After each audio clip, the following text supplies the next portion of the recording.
This is the simplest and easiest way to make thousands of dollars flipping Instagram accounts. It's a 4-part process that anyone can do, and I'll break down each step on how I make $200 to $300 per account flip. So step 1 is just finding sellers. Now this is actually super easy but can be time consuming, but I basically scroll through my Explore feed and message every single theme page that pops up. I look at the photo or video, click on the account and DM them. I only message accounts above 20K, which will make sense later, and I say this: hello, would you be interested in selling your account? I'm looking to buy some pages for a project I'm working on. Let me know. Thank you. So I just copy and paste that to 50 to 75 accounts, usually like before I go to bed or something, and then I wait. Step 2 is negotiating a deal. Usually after 24 hours, you should get a few replies of people who are interested in selling. A lot of people either get tired of posting every day and lose interest, or they built up their account for the sole reason of selling, which is usually the case. So once you get a reply back, the seller will then say, name a price or what's your offer. Now it's key to never be the first to make an offer. This is because a lot of the sellers won't know the actual value of their account, especially if they started the page just for fun or if they've never sold anything digital before. And by naming a price first, you could be making an offer much higher than what they actually had in mind. So instead, I say, I didn't actually have a number in mind. I wanted to hear what you thought your page was worth.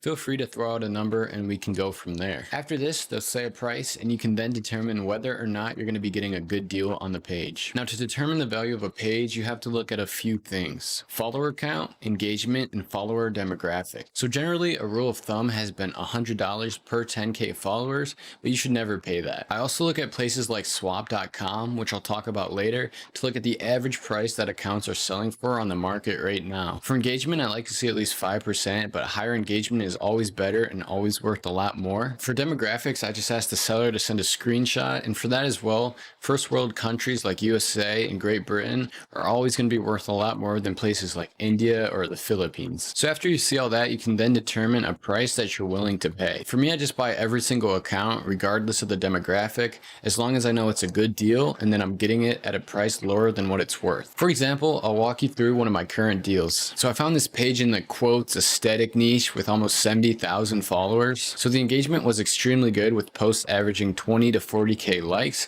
and they had a mainly USA audience. So I knew I could sell this page for at minimum about $800 and still have it go extremely fast by listing it under market value. And again, I kind of have an idea of account value just from doing this for so long and being on Swap for about 3 years, but you can always check swap.com and see the similar accounts and what they're selling for to determine what price you're willing to pay. Anyway, the owner responded and declined at first, and then he offered me 2 random Indian pages, so I passed on both of those, and then he asked me what I would pay for his account. And again, never make an offer first, because I would have easily paid $600 for this account, but he asked for only $400. So I don't accept right away to not sound too eager, and then I asked for demographics, which are very good. And then this is very important, but I asked, does he have the original email and will he be able to transfer it to me after the transaction? A lot of buyers require this on the market because without it, the original owner can get back into the account and cause some trouble. And these days, it's basically a standard to have that with the purchase. So if they can't provide it, then just scrap the deal. So he confirms he has the email, and I lowball him with an offer of $330 just to see if I can get him a little lower than $400 and squeeze out some more profit. He replies with $350, to which I accept, and we move on to the payment process. So that's obviously an insanely good find, but you can generally find accounts under market value all the time if you just put the work in and message a lot of people. Even some 100K accounts, I'm totally fine with paying $800 to $900 when I know I can go and flip it for $1,100 or $1,200. So of course, do your own research on what accounts are selling for and how engagement and demographic play a role in that. It's really hard for me to give you a definitive amount on how much you should be paying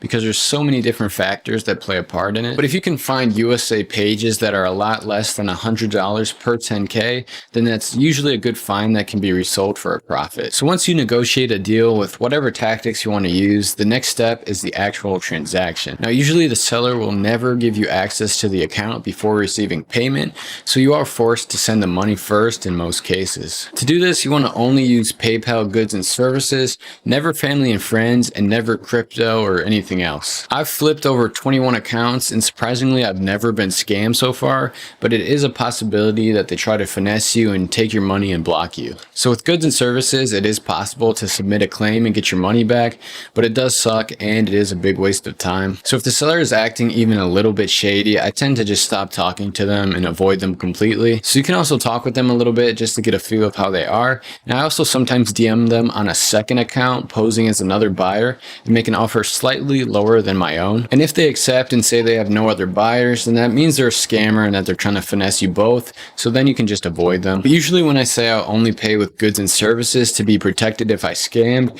and they agree to that, that usually means they're an honest seller. So then you go ahead and send them the money, and once they receive it, they should give you account access and also email account access too. So right away you want to change account password as well as the email account password and put your phone number in and put two-factor authentication on for both. Remove all the connected apps and then make sure you actually have the original email address by going to settings and looking in former email addresses and making sure you have the bottom one. After that, it should be secure, but I recommend holding onto it for at least a week or two just to make sure no other issues come up. So you successfully bought an account for a good deal and now it's time to sell, which is really the easy part. So I've been mentioning swap.com a few times now, and if you don't know what it is, it's basically a big marketplace for digital accounts and digital services. It's fully secure and everyone is ID verified and screened, and they take security very seriously. I've been using it since I was 14 or 15, and it's the only place I'll ever use to sell accounts safely. So once you sign up and get accepted, you can go ahead and list your account. It's super easy and you just follow the directions that they provide. And since I get most of my accounts way under market value, I usually list them for $100 to $200 cheaper than the average market price just to get a quick sale and move on to my next flip. I never want to hold on to accounts just because they're a pain to manage and they could be losing value if you're not actively posting on them. So I recommend you get on Swapped, make your listing, and follow the procedure to make a sale. All transactions are secure with middlemen, so there's no risk at all that you don't get your payment. And of course, there's other sites to sell digital properties on, but I haven't tried any of them yet. So that's a quick breakdown. Comment any questions you have, and thanks for watching.